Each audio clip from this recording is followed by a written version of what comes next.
Good morning, Matt Waldman. It's May 13th. There's so much going on.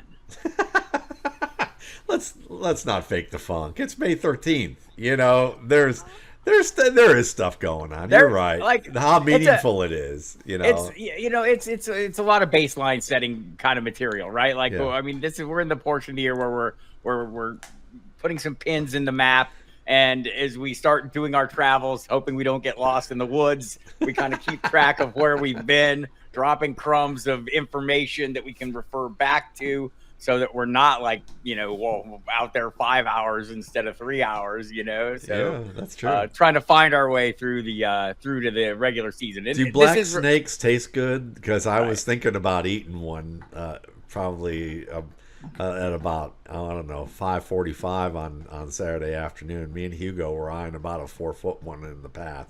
Yes, So, I should. I'm throwing obscure shade at you for being lost in the woods with your dog this week. So more football related though. This information is fantastic for setting these baselines, and like we can see what we knew today versus what we know a month from today and 2 months from today, and kind of help us define where our expectations, triangulate where we'll end up, because that's what we do. We predict the future in fantasy football, and it's tricky business. And the more information you have, the better off you are. So let's start.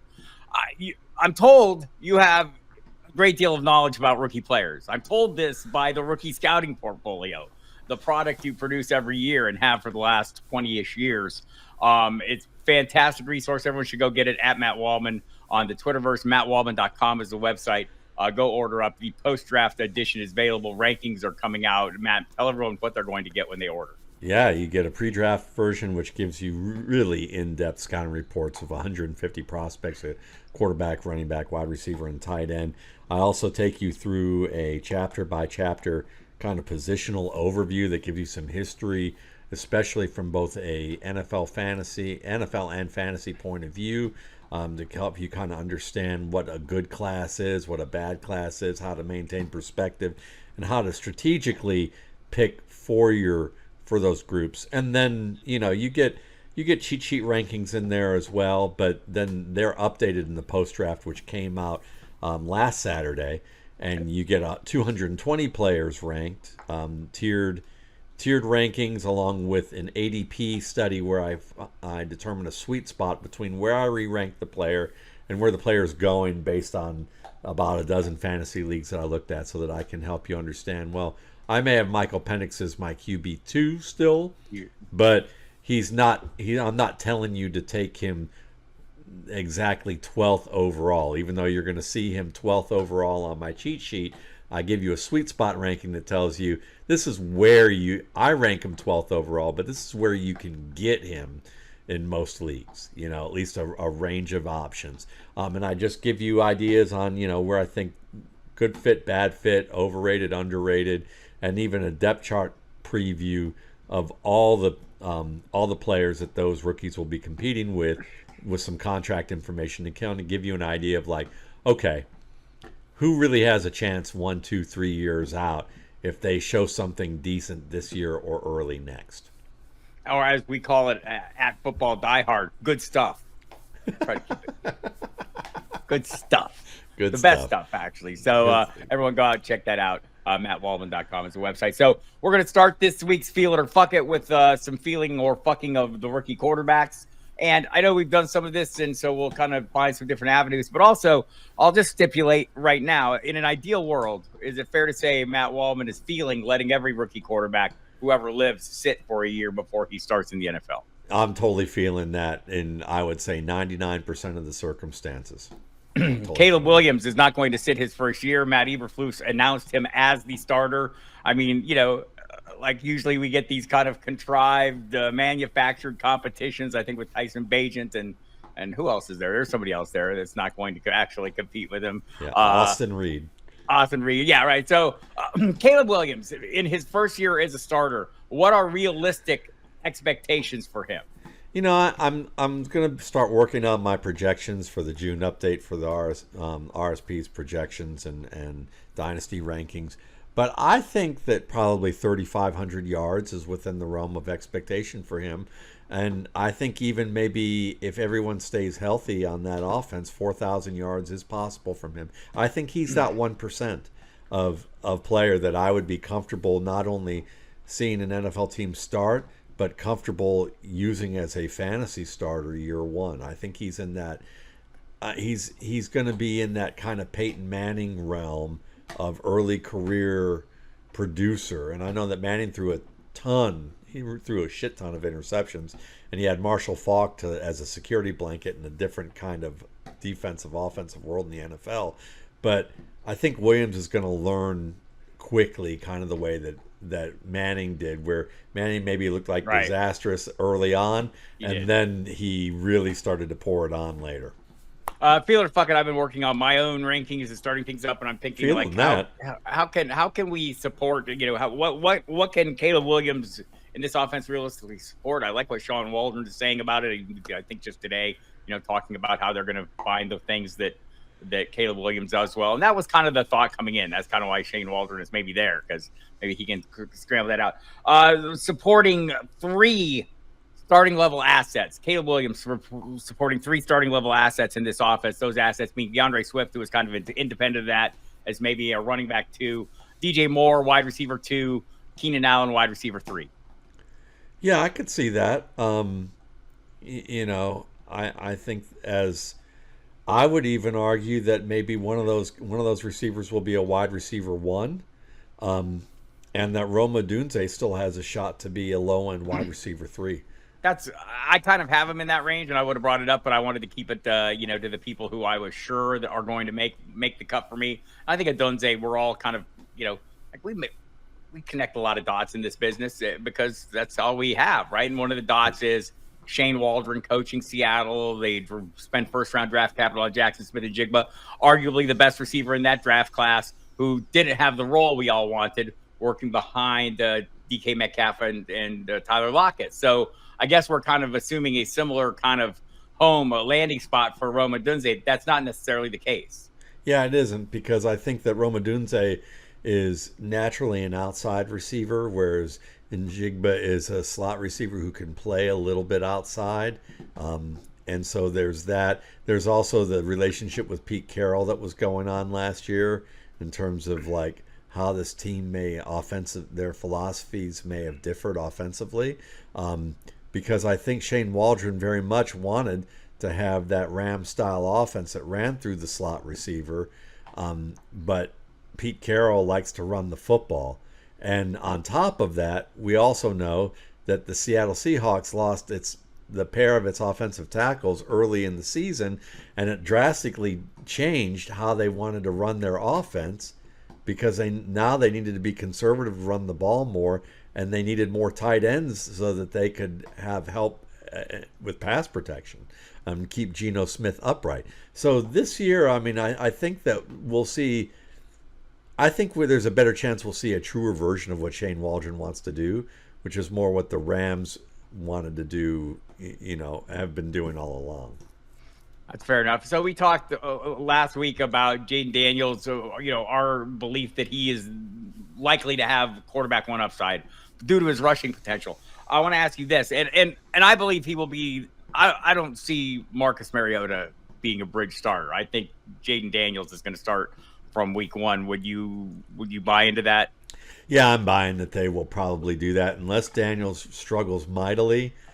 I think the over/under on Marcus Mariota playing football, or number of games that Marcus Mariota will play, if not start, is probably 3 to 4 at most. That seems reasonable, and I think it will be less than that. I think it'll be Jayden Daniels. Look, you're trying to turn a franchise around, and this is how it goes, and you take some of the growing pains with it. So that being the case, and we'll both acknowledge we think he's got quarterback 1 upside. He's kind of a lottery ticket of this group to me for the rushing ability that kind of shares with Anthony Richardson. One of the things he doesn't share with Richardson is a reputation as a big thrower coming in, which Richardson maybe should have had but didn't have. But Daniel certainly has. Feeling of fucking the associated pieces, and those in particular I'm interested in, are Terry McLaurin and Jahan Dawson. I'm definitely feeling Terry McLaurin. I think that he's one of the more consistent options, and you could I think you're going to see somewhere between 800 to 1,100 yards out of him, depending on how well Daniels performs. If Daniels performs as well as some of the journeyman quarterbacks that have been in that offense. We'll see about 1,100 yards out of McLaurin. And I think that's the expectation is, does he look like does he perform as well as some of the journeymans that we've seen, and know that there's more promise to unlock.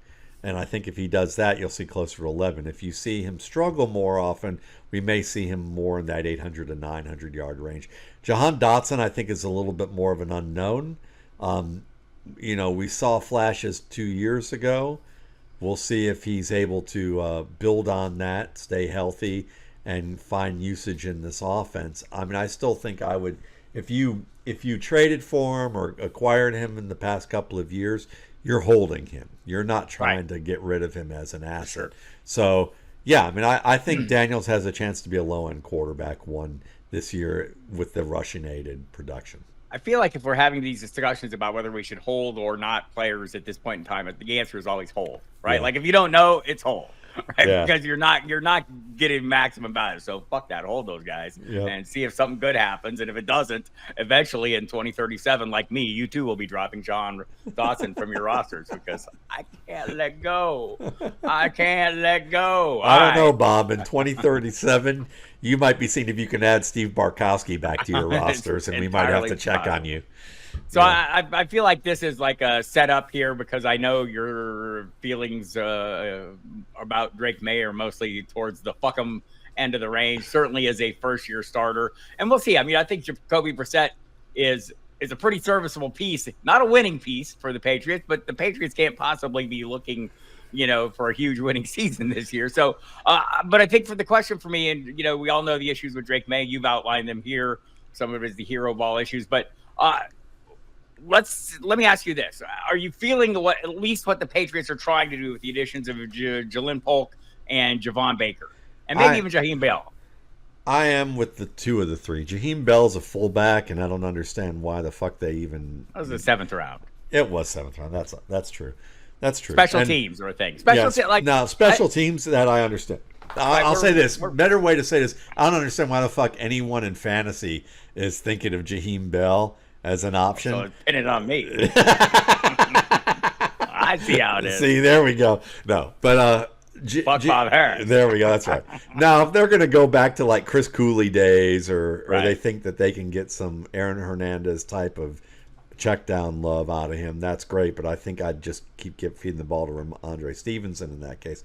But the other two, look, Polk and Baker. What you get out of these two guys is that Polk is a good inside out slot receiver who can win the ball above the rim, kind of like the way those useless tight ends that people draft in NFL drafts in like the 5th, 6th, and 7th round, who are high cut and win those fade routes. But Polk can actually give you some yards after the catch and run more routes than that fade or seam. But think of the Detroit Lions Kenny Galladay role. That's what he'll have probably early on. It can be with good receivers and a good quarterback. It can be a very juicy role. Get really strong matchups. When it's in this situation, it's a little more hit or miss, but you'll see enough hits to feel encouraged. With Baker, I think Baker can play all three positions for you. You'd prefer to see him as a flanker, and then you can, and then with Polk, maybe eventually he can become an X or split end type of receiver who can play on the outside. So I think both can give you somewhere between 500 to 700 yards this year with Jacoby Brissett. Baker has a chance of being more of an 800 to 1,000 yard guy if everything really works out great. Like Jacoby Brissett's playing is on fire. The offensive line plays great. Ramondre Stevenson's having a career year. The defense is shored up enough that that they're playing at least in close games, and so the defense isn't cheating and telling them to just check it down and, getting garbage time production that helps the quarterback, not always as much for some of his main targets at the receiving options. So, both guys are interesting from a dynasty angle. I think from a redraft angle, they're bye week options at best right now. Seems reasonable, and I have petitioned the powers that be to rename this podcast the Fuck Drake Maye podcast. No offense to Drake Maye, just like it's the system, people. It's the system that promotes a young quarterback into positions where we expect them to start when maybe they should not yet start. How do we feel in that regard? So J.J. McCarthy comes out and hits the ground pretty accurate. Had an interception in 7-on-7 drills. I don't know if that's how exciting that is, but like he hits the ground as like the least, at least the least experienced in terms of passing volume, passing production during his college career. People seem to love him. I have argued in the past that Minnesota was the best landing spot for a quarterback, not entirely based on Justin Jefferson, but in large part based on Justin Jefferson. But Kevin O'Connell seems pretty knowledgeable and seems to have a pretty effective offense. There are other good pieces there, Jordan Addison and DJ Hawkinson. There's also a piece called Sam Darnold. Are we feeling J.J. McCarthy? Is the momentum there? Are you buying into the notion J.J. McCarthy is going to be a week 1 starter? I am buying into the notion that he's going to be a week 1 starter, mainly because, it's probably 60-40 McCarthy with Sam Darnold, whereas I would say it's more like 20-80 for Drake Maye, Jacoby Brissett, where Brissett's more on the 80 side, McCarthy's more on the 60 side. And I think mainly it's because we're going to see McCarthy show enough good fundamentals that they're going to feel like that he can handle it early, and he'll probably have some decent preseason opportunities and to show his stuff. And I think that he'll play well in the short passing game, and I think that that's what's probably going to be the most important. And they're going to, I think that more than anything is that NFL head coaches are going to want to see a quarterback move the chains and have command of the huddle and be able to play situational football reasonably well. And I think McCarthy will probably do that just well enough that they'll put him in the game. And then when they start to get important down and distance situations and in certain situational aspects where maybe he does pretty well in practice, that's where I think he's going to screw up in games a little bit, but they'll work through that and live through it. And if they don't, I think it's the same thing as with Jayden Daniels. Sam Darnold gets somewhere between. I'll give Sam Darnold 4 to 6 games just because the quality of the team the offense is better than what the Washington Commanders necessarily have. I think because we've seen some quarterbacks in recent past, kind of emerge as reasonable fantasy plays. Baker Mayfield after the rocky start to his career, etc. That some people feel some hope for Sam Darnold, but I feel like McCarthy's there for a reason. I feel like I had said many times I thought that that Minnesota was his ideal landing spot for all the reasons I outlined. And if you're worried as a Justin Jefferson investor that, oh wow, I don't want to start this guy, just remember he was third, Justin Jefferson, in points per game last season, playing with Josh Dobbs, Nick Mullins, and Jaron Hall. So he's still very good. And a serviceable quarterback can keep you afloat there. Michael Penix, we know you are feeling him like crazy. It sounds like, we're seeing all the best case scenario here, at least for Atlanta, play out in that Kirk Cousins is going to be able to work fully in phase 3 when they start the more serious portion, or at least he is now. With no players around him, he's able to move around, do all the things. So it looks like he's likely to start. If you're a fantasy manager, how confident are you if something goes wrong for Kirk Cousins? Maybe the Achilles isn't ready and Michael Penix gets thrown into the fray way sooner than we think, of him holding up the values of the players we're interested in, Bijan Robinson, Drake London, and Kyle Pitts. I'm kind of feeling that because really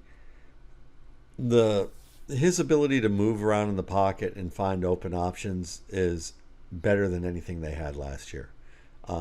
So there would be some ups and downs with him, but I also think that you'll see him more as a runner than what you've seen in the past.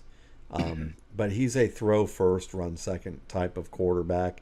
And I think we're probably going to end up seeing that by year's end because Atlanta, I've lived in Atlanta since 1980. I'll just say that it's this is the most schizophrenic, kind of franchise. Like one year they're this, the next year they're a disaster, and I think that they've kind of followed the path of Indianapolis where they got 2 disasters in aging quarterbacks and it didn't work out, Phillip Rivers wasn't exactly a disaster, but it was, he got a little bit banged up towards the end, and then they just moved on, thought, oh, Matt Ryan, and Matt Ryan was a disaster. So I think that I'm more concerned about Kirk Cousins not being, he's going to be healthy enough to be on the field. I'm just not sure if he's going to be healthy enough to throw an accurate football. It's kind of that Tony Pollard health that we keep talking about from last year.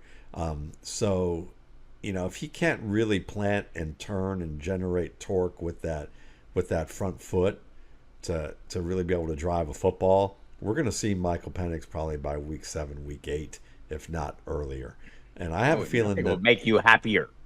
Would it make me happy?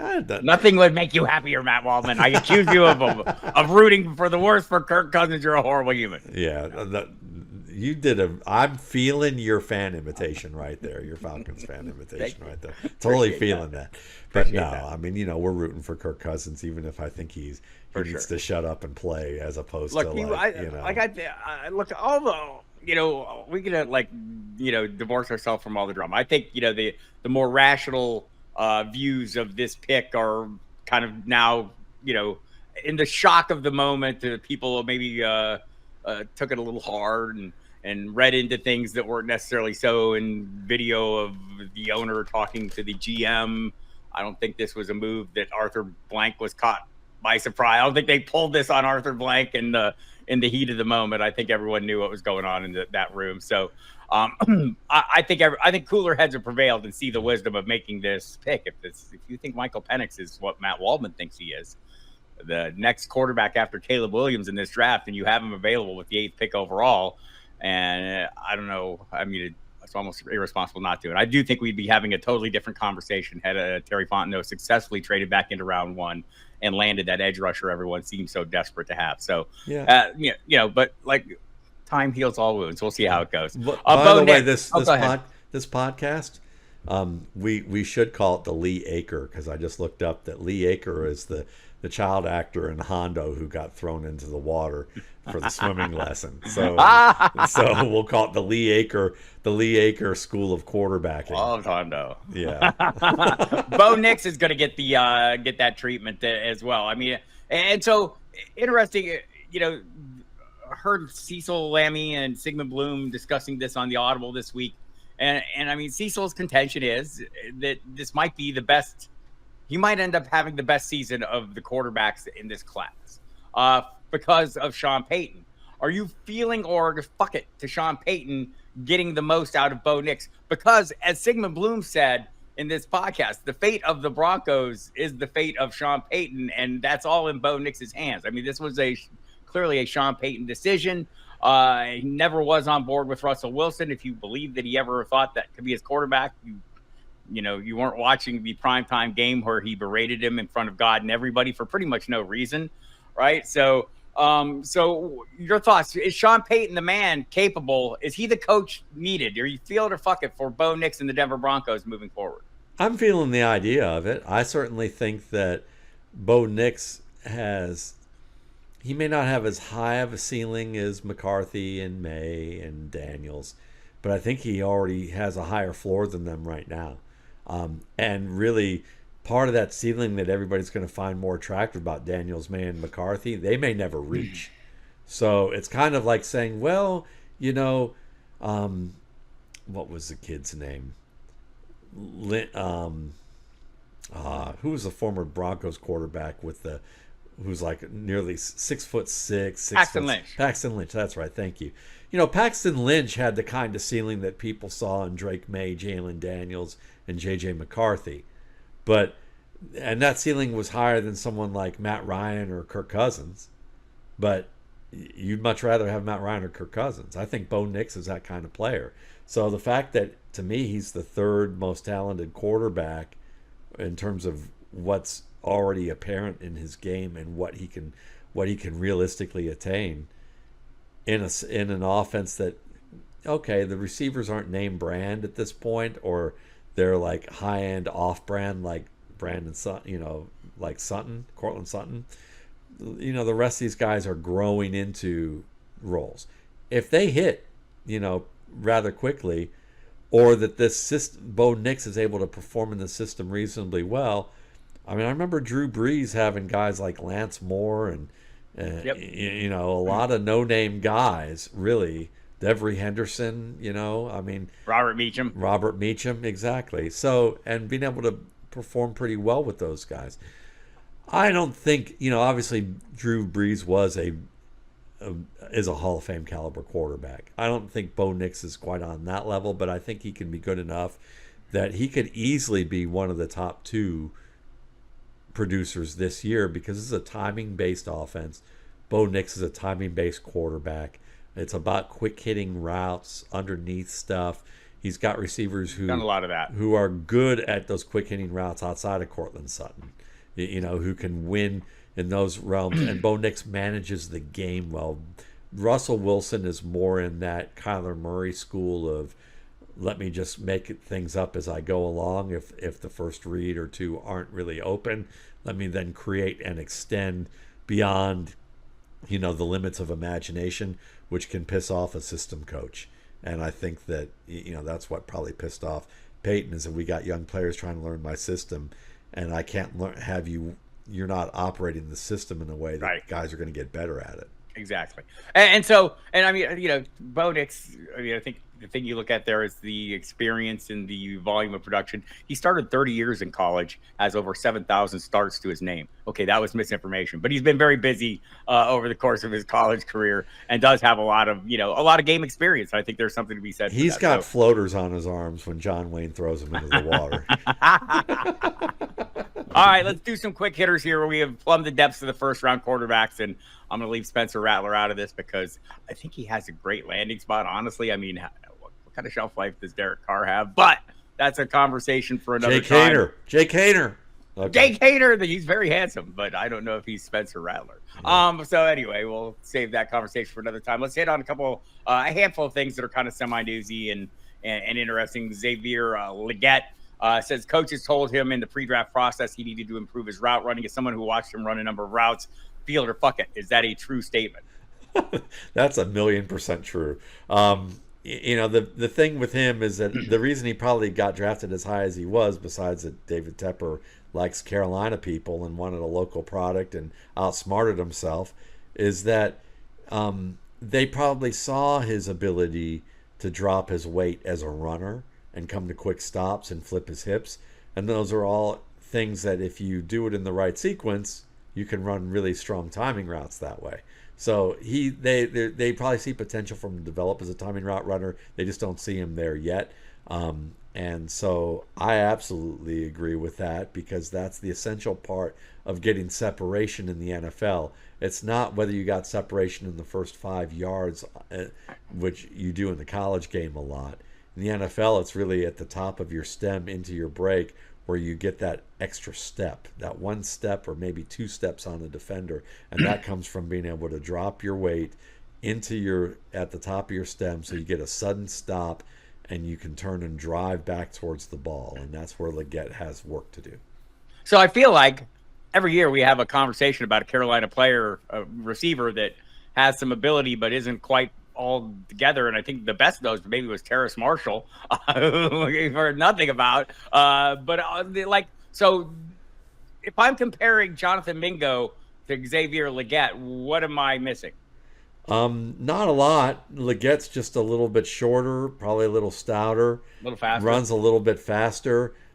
Maybe it has a really cool accent. Both can go up and get the ball. Both are good runners after the catch. I would just say. So I think what we're seeing here is an organization without a really great plan up to this point. Listen, I'm a good 3 hours away. If y'all if y'all would like some consulting on wide receiver play, I'd be more than happy to help out. I'm feeling that. I'm feeling too Monty Ossenfort in Arizona, making a lot of interesting moves, not just on draft days. They just signed Zay Jones. I feel like of all the teams that he was out there, the Chiefs were mentioned. There were a handful mentioned.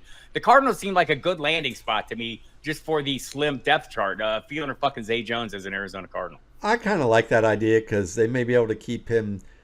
He can be an inside option and then you can have some flexibility with him and Michael Wilson to kick inside, outside as needed. Gives you a little bit of flexibility with Trey McBride as well. He doesn't have to be the man, but he can work his way open a reasonable amount. And he runs some decent enough routes from the inside of the field that I think that he'll be helpful, at least in their transition, to have additional depth in case Marvin Harrison gets hurt early on, and rookies sometimes that does happen to them early on. It's been it's usually a long off season pre-draft for them, and even though he was the smartest of the players that I saw, he should have moved up 5 points on my board just from the NFL Combine, saying, just telling the world what everybody needed to hear anyway, which was, why should I go work out at the Combine when I should be working on real football development? That to me was the best answer ever. I feel like, not just because it's a good answer, it's the right answer. Yeah. Right? If you talk to these players, and I've talked to a ton of players getting ready for scouting combines, what are you working on? Okay, shuttle drill, cone, running the cones. I mean, they're working on things that have absolutely zero relation to football, other than they get them hired by football teams. And I get it, there's importance in that. But if you're Marvin Harrison, you know where you're going, working on football is like the only answer. I hope we see some shifts in that. It's like Dallin Holker catching 2 balls in the gauntlet drill and somebody making a big deal. You could imagine the Saints making a big deal about that, in the same way that probably a Saints fan met his girlfriend who wound up cheating on him and and stealing his money, but he met her at a bar and he saw her down 2 shots and he said, that's my girlfriend right there. There we go. That's a harsh comparison. Yeah. But I mean, I'm just saying, it's like this. I'm not saying Dallin Holker will be bad, but I am saying that the process of using that example for Dallin Holker is just as nutty as seeing a woman do some trick with a shot glass and thinking, that's why I want to date her, as opposed to actually having a conversation. Fair enough. There we go. All right. So, feeling Zay Jones for what he is in Arizona. Raiders GM Tom Telesco said Gardner Minshew and Aidan O'Connell will compete for the starting job in training camp. Dude, Antonio Pierce does not, I don't think, see this the same. I've been told this by people who know Antonio Pierce and talk to him on a daily basis, that Antonio Pierce is dead serious. He says O'Connell gets the first shot. He says O'Connell deserves to be the guy, and until somebody beats him out, nothing different. Both these things can be true, by the way, right? Antonio Pierce can have a hard-on for Aidan O'Connell, right? Because it's a football thing, right? It's okay, hey, this is the guy. This is the guy we played for. We played with this guy. Yeah. He's our guy. Antonio Pierce is a player, so he's doing this how a player would like to see it done. How realistic is the notion of Aidan O'Connell beating out Gardner Minshew? Reasonable enough that Antonio Pierce is really kind of blowing sunshine up O'Connell's ass early in camp, because this is the time that you want to pump that guy up with confidence and say, listen, we're going to give you a real shot to win this. We know who Gardner Minshew is, what he can offer us, and that's good enough. And we got him just in case you fuck this up. But we liked what we saw in you last year. We think that if you continue working and you work your tail off, you could not only beat Gardner and become the starter, but that might give us a shot that you end up being a good starter in the league.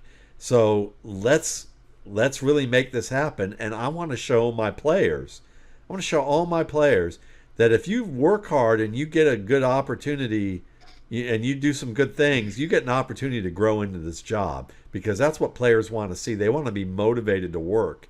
And player coaches understand that. And I think that they know how to, and I think in Pierce's case, he knows how to do that, because Gardner Minshew doesn't need motivation to become the starter.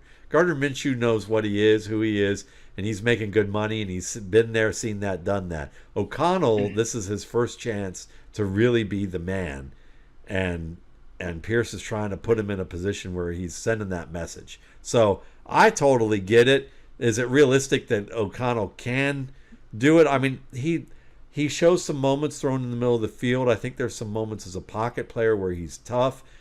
He's got the arm. He's not extremely mobile. So what we need to see is, Can he be on time with the middle of the field throws? Can he read the defenses the way he needs to, or is he going to make some reckless plays that he was known for at Purdue and try a little bit too hard, beat a beat too late, and throw that ball into harm's way? If he can avoid that, he could be a very good pocket quarterback in this, for the Raiders, at least for the next couple of years. I would agree with all of that. I would also agree on Antonio Pierce. There's a reason the players wanted him back, right? He has this locker room energy that they all get because he's been in the locker rooms his entire life as both a player and now a coach. And he understands what the players expect and how they would like the coaches to behave. And he seems to behave like that. Yeah, so, he's not like a state trooper with a power right. kick like Josh McDaniels. There you have it. Yeah. There you have it. All right. So the headline here was Will Levis expects a more varied passing attack under new coach Brian Callahan. I expect it too. That's not the question. Are you feeling the notion that Will Levis can throw 4 touchdowns in more than one game this year? I'm feeling it, but I'm not sure if he's going to throw enough of those 4 touchdown games to be a good fantasy asset. And I'm also equally feeling that I expect quarterback 3 is all I'm interested in, man. Then you'll be fine. But if you're expecting, I'm expecting this almost as many or more 2 to 3 interception games out of Will Levis too. And it's the plan's great, but as Mike Tyson said many years ago, and probably saying right now too, is everybody's got a plan until they get hit in the mouth, and that's exactly what it is. And I expect that the AFC South defenses will be eating raw meat, just like Mike Tyson is ahead of his fight with Jake, what's his face. Similar question. Callahan said the team still anticipates a good role for Treylon Burks. They have signed Tyler Boyd, familiar with this offense. Feel or fuck it, Treylon Burks in 2037 when I'm releasing him from my dynasty rosters, how much production will I have had? Probably either 20 or 37. I don't know which one, or maybe 203, maybe 3 of those 4 digits. You might even be able to fashion the 7 first on a good year. So, I mean, I just don't see him being a 1,000-yard receiver at this stage. I fear that Treylon Burks is kind of an Aurelius Ben type of player. Where, like Aurelius Ben, drafted early, got a lot of the draftniks really excited about him, but he was a raw technician who really didn't understand the concepts of the game, and I don't know if he's improved enough there. This is again the sunshine blowing up the ass of the player, where they're going, we want you to. Good role means we're not leaning on him to be the man. They didn't say he's the man. He's the centerpiece of our offense. No, he's the featured primary receiver. But they're leaving enough room with good role to say, hey, man, look, come in here and do what you're supposed to do, and you can grow in this offense. He's a couple things. Fuck him. He's going to be cut well before 2037. He worked really hard last offseason, and this is not a fuck him. It's just like I feel like he was thrust into a circumstance where the expectations were so high. They trade away A.J. Brown. They draft him. People look at the measurables and say, oh, look, it's A.J. Brown. That he's not A.J. Brown because he never was A.J. Brown. He's just the same size as A.J. Brown, and that led to constant disappointments. Concussion issues were devastating to him last year. Yeah. Sidelined him a long time. He worked hard last offseason. I mean, I can remember the reporting. At one point, he actually rented or hired a private plane when his car broke down to get him to a mini camp session. I think he's put a lot of effort into it. So I don't want to denigrate him. I just feel like this was a case of expectations far outweighing abilities, and that's that can be a hard way to start a career. Yeah, he was a great athlete who was raw in a lot of respects compared to maybe not raw, but less developed than what a first round receiver or early round receiver should have been warranted. And I know Ben Solak and I did a show on him a couple years ago, and Ben was really high on him. I was kind of more like, I can see where he can get good, but these are concerns. These are concerns with his game. So we'll see. This is the year. He's going to have to put it all together health-wise, technique-wise, and production-wise. And if he can do it, second contract is still potential for him. But I'm with you that it's just he's in 50-50 land right now. Just as likely for that to happen as he is to get cut. Yeah, I'm feeling that. And so this one's not a 50-50, but it might be 50-50. George Pickens. He's good at 50-50s. Pittsburgh, he is. Pittsburgh Steelers. George Pickens capable of handling a true alpha role. Is he ready to step up and become that true wide receiver one? And I mean, we have to put the circumstances into frame here. Quarterback situation could be a little bit uncertain. Russell Wilson has the pole position, expected start. Justin Fields standing by, but we've got Arthur Smith coming in as the coordinator. Pickens, I guess, if you read the people who cover this team closely, and I talk to a lot of them, they know what they have in him. He's not an easy person to get along with, and he tends to get frustrated if things aren't going his way. Do you think this will be an issue for him? Is he capable of being that lead receiver in this offense? He is, but he's kind of a Cortland Sutton type of player, playing with a player who played with Cortland Sutton for the past 2 years. Threw up 10 touchdowns last year. That's true. So you get that value. You can see where Pickens can be that go up and get it, off script type of player, and I think he does well in that regard. So he probably matches better with Russell Wilson than he does with Justin Fields at this stage of the game. So that's kind of where I think his upside is. I think he's more, just where you would say he's not a 50-50 receiver, he's a 60-40 receiver because of his length and his ability to go up and win it. I think he's got a 60-40 chance of being able to handle the alpha role in the way that Russell Wilson will need him to express that. And so I would, I'm optimistic about Pickens this year, as long as you're not trying to make him like a top 24 receiver in terms of ADP, which I think a lot of people probably are, maybe on the lower half of that, like somewhere between wide receiver 17, wide receiver 24. That's where I'd want to see him. If he's above that, I think that maybe that's a little bit of a little overrated. Yeah, I'm kind of feeling him at his current price. Like if you're out there in the best ball rooms with me, you're finding him as wide receiver 29-ish, 30-ish, or in that range. So that makes sense. I think that kind of upside, and you're not like relying on him for consistent production is fine. Xavier Worthy is the first Kansas City wide receiver going off the board in best balls right now. He has moved into the lead position. I feel like this is a little aggressive. Marquise Brown going shortly after him. Rashee Rice has fallen just due to the uncertainty, and that's understandable as well. I've been auto-picked in 2 drafts this week, and both of them Rashee Rice to me. Needless to say, I'll be a little more cautious. Like it's May, people. I'm sorry for my auto picks. I try to get them in advance. And I'm paying heavily for them. Xavier Worthy being the first wide receiver off the board. Feel it or fuck it.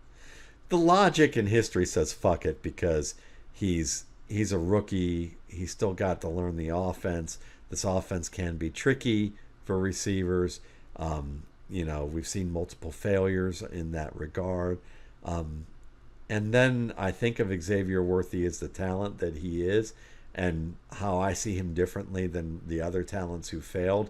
And my gut feeling says, hell yes, I'm feeling this. Even though it seems like the logic would tell you, fuck no, don't do it. So I think it's a ballsy price to pay for him, but it is best ball. So I would say because of the best ball angle and that Worthy is such a big play option and gives you kind of, those high variance, high upside type of opportunities compared to everybody else. And with Rashee Rice being, his legal status being in question for anywhere between 4 to 8 games, if not a season. Yeah, I'm feeling it.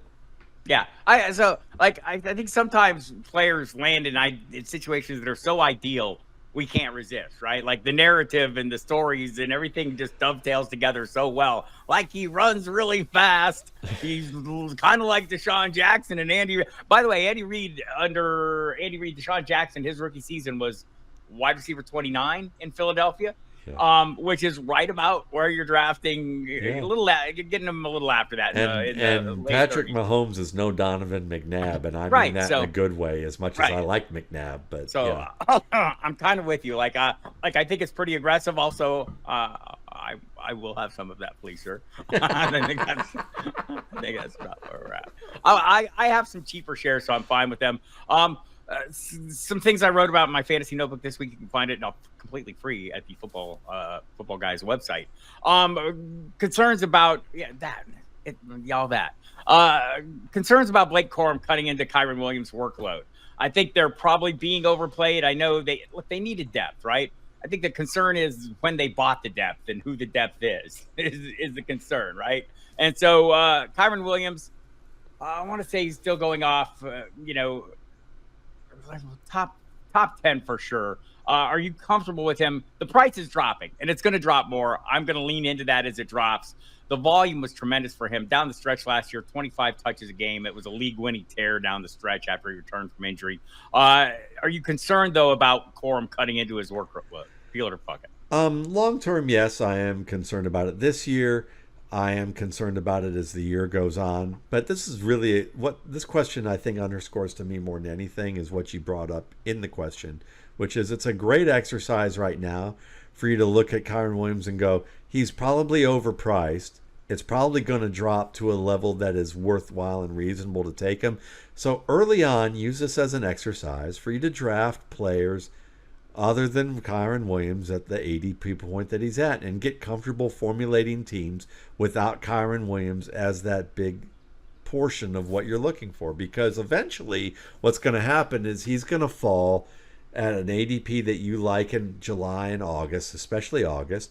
And then you can start getting shares of him, but knowing that there's going to be probably, guys like Bob Harris in your draft who are also going to be going, I'm leaning into that, and I'm going to take him earlier. So instead of getting too attached to Kyren Williams when Bob Harris snipes him from you, you can go, I'm perfectly okay without having Kyren Williams, but I'll take him when he falls to me. Look, and there's plenty of backs who are getting it later. One of them is Rashad White. He's going off as running back 14, coming off a super high-end season from a fantasy perspective. Not great as a rusher because the Buccaneers don't run the ball well, but the volume was immense. He was the second most touches in the NFL last year behind Christian McCaffrey. Tied for the second most carries last year, despite being super inefficient at carrying them. Rashad White's running back 14, going off, I want to say, anywhere from pick 48 to 52. The talk this week, including from my old college or high school nemesis, Skip Pete, the Saguaro Cougar, who did horrible things to my Sabino Sabercats at times. Skip Pete, the running backs coach there, they're talking that Bucky Irving can be a guy who cuts into Rashad White's workload. There's things I see about this, Matt, that don't compute for me. I often use the old cliche. Two things you can't coach in the NFL are size and speed. Bucky has neither of those. What does Bucky have that might make him cut into Rashad White's workload? Creative movement, I suppose. Maybe getting lost between the tackles and on duo blocks where there's really tight creases and opposing defenders can't find him, and he can squirt through, kind of a Devin Singletary-esque type of player. So there's that potential. But I would be buying into Rashad White. I think Bucky Irving was probably drafted just early enough that they want to pump him up a little bit and feel like that he can get some playing time. But the offensive line is a bigger deal about Rashad White than Rashad White. Rashad White actually played smarter last year on film than he did the year before. So I'm actually more open to buying into Rashad White's ADP, and if it's going to continue to drop, all the better. I'll take the shot on him, even if I don't think he's a great back. I think he's an improved back and a versatile back on a team that hasn't changed too much from a skill position standpoint. Now, from an offensive line standpoint, if it looks like it's gotten worse, then I might start to veer away from that. But at this stage, I will probably buy into where White's at. All right, let's close it out with this because it's one of your guys. Kamani Vidal lands in the Chargers. I think people are starting to warm up to him, seeing a lot more buzz on the Twitter. It's a slim depth chart ahead of him. One of the people ahead of him is J.K. Dobbins, who has had trouble staying healthy. The other one is Gus Edwards, who I think is better than the reputation, or at least been more productive. But still, the reputation is he's kind of not like a true feature guy. What do you think about Kamani Vidal as a producer for fantasy this year? Well, I think a lot of Twitter reads the RSP. I know that. So that's probably it, is that they've had a week to read the RSP and see that we're still high. No, seriously though, I think it just makes sense.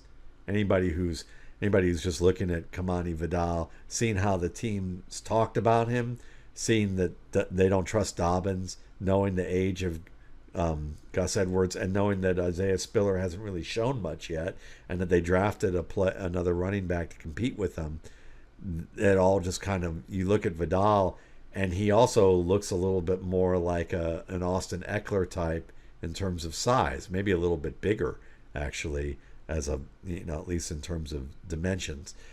So I like the idea, and it's a cheap investment that you can kind of fuck around, and if you find out it doesn't work, it's not as bad of an idea as, like, say, screwing around with my wife and finding out, because like Mrs. RSP, the joke is like, I think that in our family the motto's going to turn from go fuck yourself to fuck around and find out,